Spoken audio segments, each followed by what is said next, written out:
끝나자. 자, 오늘 주시는 하나님 말씀 사도행전 9장 1절에서 15절까지 신약성경 201쪽입니다.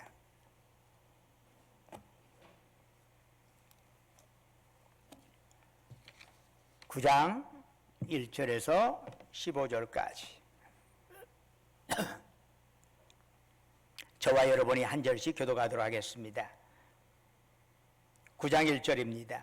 사울이 주의 제자들에 대하여 여전히 위협과 살기가 등등하여 대지사에게 가서 다메섹 여러 회당에 공문을 청하니 이는 만일 그 도를 따르는 사람을 만나면 남녀를 막론하고 결박하여 예루살렘으로 잡아오려 함이라. 사울이 길을 가다가 다메섹에 가까이 이르더니 호련히 하늘로부터 빛이 그를 둘러 비추는지라. 땅에 엎드려져 들으매 소리가 있어 이르시되 사울아 사울아 네가 어찌하여 나를 박해하느냐 하시거늘 대답하되 주여 누구시니까? 이르시되 나는 네가 박해하는 예수라. 너는 일어나 시내로 들어가라. 네가 행할 것을 네게 이를 자가 있느니라 하시니 같이 가던 사람들은 소리만 듣고 아무도 보지 못하여 말을 못하고 서 있더라. 사울이 땅에서 일어났으나 아무것도 보지 못하고 사람의 손에 끌려 다메섹으로 들어가서 사흘 동안 보지 못하고 먹지도 마시지도 아니하니라. 다메섹에 아나니아라 하는 제자가 있더니 주께서 환상 중에 불러 이르시되 아나니아야 하시거늘 대답하되 주여 내가 여기 있나이다 하니 주께서 이르시되 일어나 직가라 하는 거리로 가서 유다의 집에서 5 사람 사울이라 하는 사람을 찾으라. 그가 기도하는 중이니라.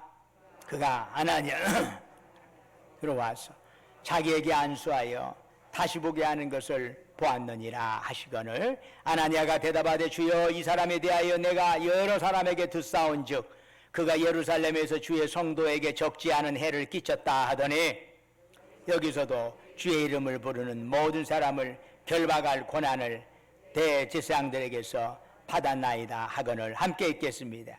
주께서 이르시되 가라. 이 사람은 내 이름을 이방인과 임금들과 이스라엘 자손들에게 전하기 위하여 택한 나의 그릇이라. 아멘. 여러분, 신구약 성경의 핵심 주제는 무엇일까요? 그것은 하나님의 나라입니다. 하나님 나라는 달리 표현하면 하나님의 통치라고 할 수 있습니다. 하나님의 주권이 온전히 받아들여지는 나라입니다. 억지로 강압에 밀려서 하나님의 주권을 인정하는 것이 아니라 기쁨과 감사 속에서 하나님의 통치를 받아들이는 나라입니다. 그런데 하나님께서는 이 하나님 나라를 완성하기 위하여 홀로 일하지 않으십니다. 반드시 사람을 세워서 하나님의 섭리와 그 계획을 펼쳐가십니다.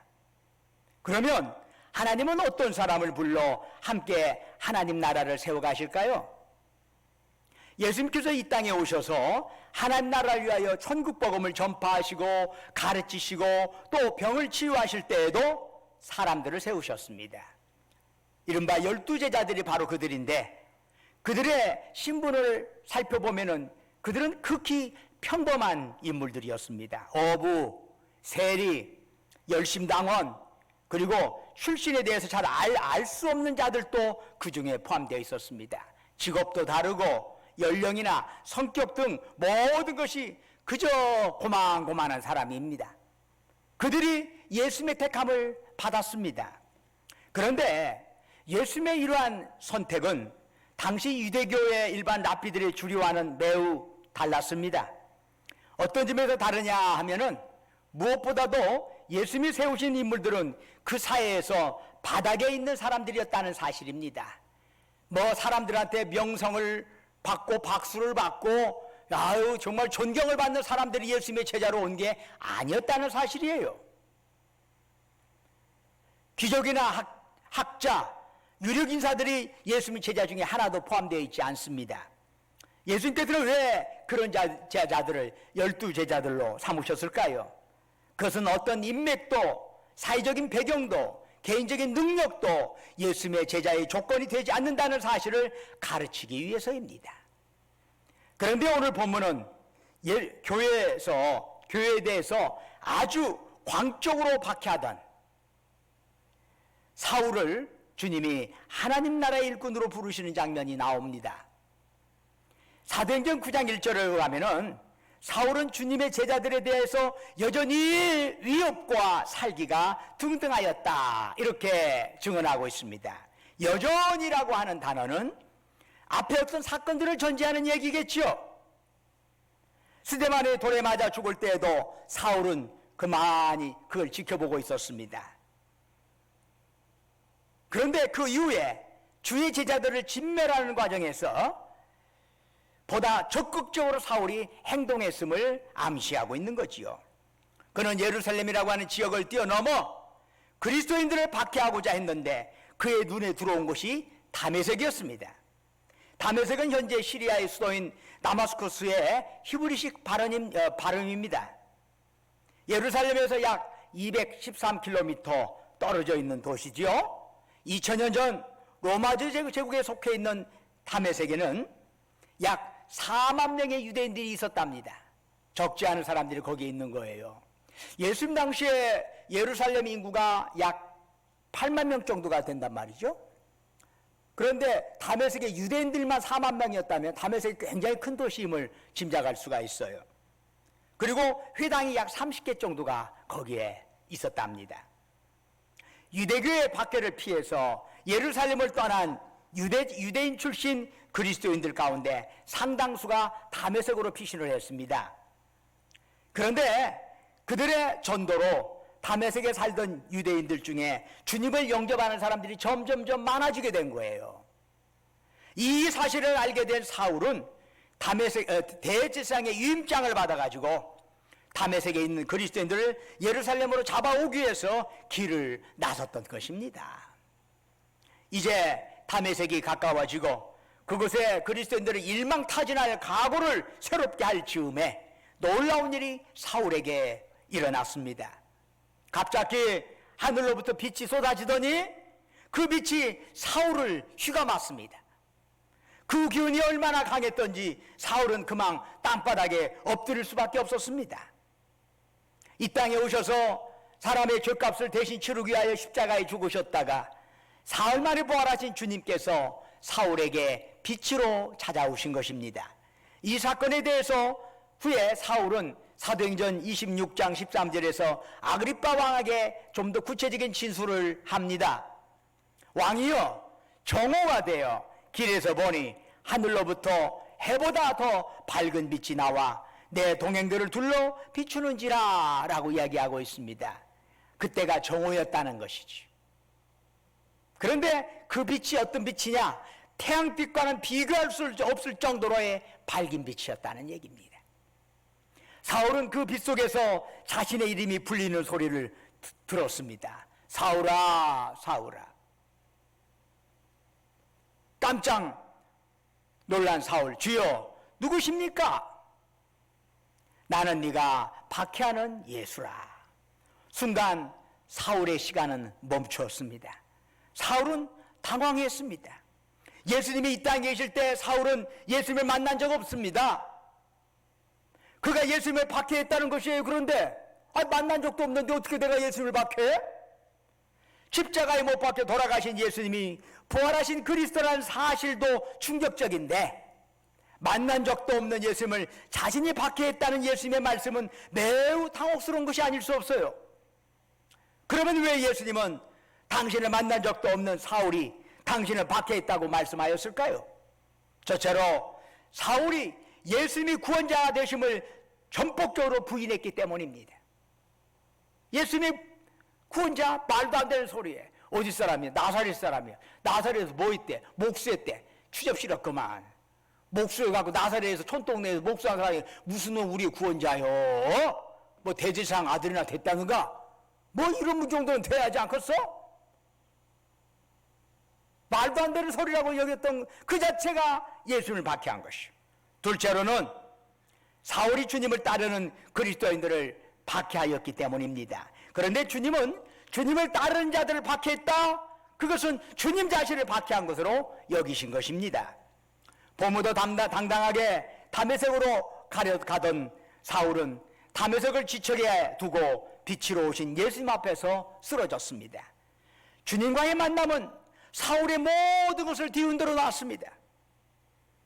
그 일이 있은 직후에 사울은 땅에서 일어나 눈을 떴지만 아무것도 보이질 않았습니다. 결국 사울은 사람들 손에 이끌려서 다메섹으로 들어가야 했습니다. 다메섹에서 사울은 어떻게 지냈나요? 사도행전 9장 9절을 보면은 사흘 동안 보지 못하고 먹지도 마시지도 아니하니라. 사울에게는 모든 것이 참담하게만 합니다. 이제까지 자신은 누구보다도 하나님 열심히 섬긴다고 자부했던 사람입니다. 하나님 주신 율법 누구보다도 성실히 지킨다고 그거에 대해서 거리낌이 없었던 사람입니다. 그런데 이게 웬 난리예요. 예수님은 그 어느 빛보다도 밝은 빛으로 그를 찾아오셔서 사울이 예수님 박해한다고 말씀하는 것 아닙니까? 뭔가 잘못되어도 한참 잘못된 거예요. 사울은 시력을 상실한 채 사흘 동안 식음을 전폐했습니다. 식음을 전폐하면서 그냥 꿍꿍 앓아 누웠느냐? 그건 아니었습니다. 오늘 11절을 보니까 그가 기도하는 중이라 말씀하고 있어요. 그렇다면 눈앞에 보이지 않는 형태에서 식음을 전폐하면서 하나님 앞에 금식기도했다는 얘기야. 도대체 뭐가 내가 잘못된 겁니까? 나 하나님 제대로 섬겼는데 뭐가 문제입니까? 사울이 기도하는 동안 주님은 이미 예비하신 일을 진행하셨습니다. 주님은 사도행전 9장 6절을 보니까 네가 행할 것을 네게 이를 자라는 말을 하셨어요. 바로 그 사람이 누구냐? 10절에 보니까 아나니아라는 사실을 알 수가 있습니다.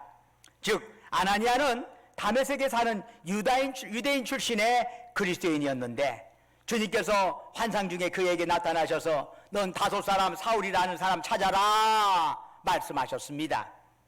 그런데 오늘 본문의 11절 마지막 부분에 그가 기도하는 중이니라 하는 말씀이 나옵니다. 우리 한글 성경을 번역에는 빠져 있지만 헬라어의 원문에는 두 단어가 더 들어 있습니다. 사실 그 단어를 번역을 할 때 그냥 편하게 하려고 그러는지 빼먹어 버렸어.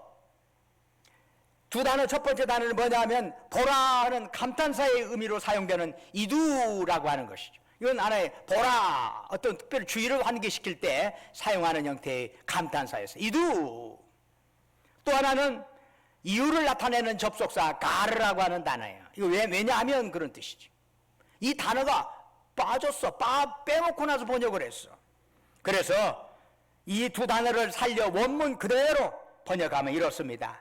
다섯 사람 사울이라 하는 사람을 찾으라. 왜냐하면 보라 그가 기도하기 때문이다. 이렇게 되어야 더 적절한 번역이에요. 사실은 주님은 이 사울의 기도에 만족스러워 하신 것입니다.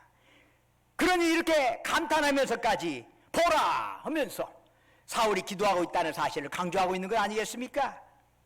그런데 여러분 사울에게서 기도라고 하는 게 낯선 게 아닙니다. 여러분 사울이 그 당시에 유대교 종파에 어디에 속해 있습니까? 바리새파 사람입니다. 바리새파 사람이에요. 바리새파 사람은 기도에 관한 한 어느 누구보다도 열심히 있는 사람이에요. 적어도 일주일에 한두 번 정도는 금식 기도를 합니다. 날마다 하루에 3번 이상 주님 앞에 엎드려 기도합니다. 특별히 예루살렘에 사는 사람들은 3번 정도 꼭 시간 정해놓고 성전에 가서 기도합니다. 그게 바리새파 사람들이 하는 얘기예요. 일반 좀 경건하다, 좀 성실하다, 신앙에 성실하다 하는 사람들은 반드시 그렇게 했어요. 사울이야 더 말할 나위가 없는 사람이야. 그에게 있어서 기도는 낯선 게 아니에요. 삶의 일부예요. 그런데 특별히 기도하는 것이라고 주님께서 주목한 이유가 뭘까요? 이번 사울이 드리는 기도는 그 내용이나 질에 있어서 기존의 것과는 전혀 다른 거죠. 주님을 다메섹 도상에서 만난 후에 사울은 자신이 지니고 있던 신념이나 생각이 전혀 틀렸다는 생각을 하게 된 것이죠. 잘못되지 않았다면 이런 일이 일어날 수가 없어. 자기는 하나님을 위해서 열심히 올인한다고 그랬는데 뭔가 잘못된 거예요. 내 열심이 잘못되었다는 것을 깨달았어.